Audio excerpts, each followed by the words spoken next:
Hi friends, welcome back to DNM kitchen. ఈరోజు మీకు ఉల్లిగడ్డ గుడ్డు కారం చేయడం చూపిస్తాను. ఇంట్లో ఏమీ లేనప్పుడు అప్పటికప్పుడు ఈజీగా తయారు చేసుకోవచ్చు. కేవలం 4 ఉల్లిగడ్డలు 2-3 వరకు గుడ్లు ఉంటే చాలు. త్వరగా రెడీ అయిపోతుంది. అలాగే కాస్త వెరైటీగా ఉంటుంది. ముందుగా రోలులో ఉల్లిగడ్డలు వేసి కచ్చా పచ్చాగా దంచండి. అందులోనే 1 స్పూన్ కల్లుప్పు, 1.5 స్పూన్ కారం వేసి బాగా దంచండి. ఇదిగో ఇలా రావాలి. తరువాత దీనిని ఒక బౌల్లోనికి తీసుకోండి. ఇప్పుడు పొయ్యి మీద ప్యాన్ పెట్టి అది వేడయ్యాక అందులో కొద్దిగా ఆయిల్ వేయండి. ఆయిల్ వేడయ్యాక పోపు దినుసులు కొద్దిగా, కరివేపాకు కొద్దిగా వేసి తిప్పండి. ఇప్పుడు మనం దంచి పెట్టుకున్న ఉల్లిగడ్డ కారాన్ని ఇందులో వేయండి.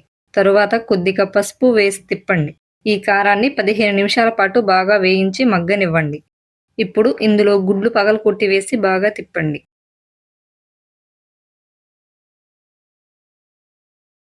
అంతే, చూసారా? ఉల్లిగడ్డ కారం రెడీ అయిపోయింది. ఇప్పుడు వేడి వేడి అన్నంలో ఉల్లిగడ్డ గుడ్డు కారం వేసుకొని తింటే చాలా బాగుంటుంది. దీని టేస్ట్ కూడా చాలా బాగుంటుంది. మీరు ట్రై చేయండి. ఈ వీడియో మీకు నచ్చినట్లయితే సబ్స్క్రైబ్ చేసి లైక్ అండ్ షేర్ చేయండి. Thank you friends.